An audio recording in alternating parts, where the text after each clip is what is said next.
আজকে আমার নিবেদনে কবিগুরু রবীন্দ্রনাথ ঠাকুরের সমবেত।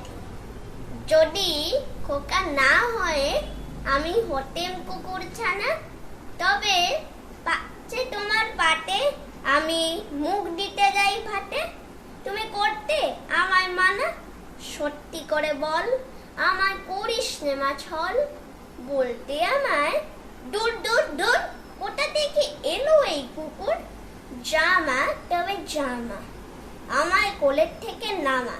আমি খাবো না তোর হাতে, আমি খাবো না তোর পাতে। যদি খোকা না হয় আমি হতেম তোমার দিয়ে, তবে পাছে যাই না ওরে আমায় রাখতে শিকল দিয়ে। সত্যি করে বল আমায় করিস নে মা ছল। বলতে আমায় হতভাগা পাখি শিকল কেটে দিতে চাই রে ফাঁকি। তবে নামিয়ে দে মা, আমায় ভালোবাসিস রে মা। আমি রব না তোর কোলে, আমি বনেই যাব চলে। নমস্কার।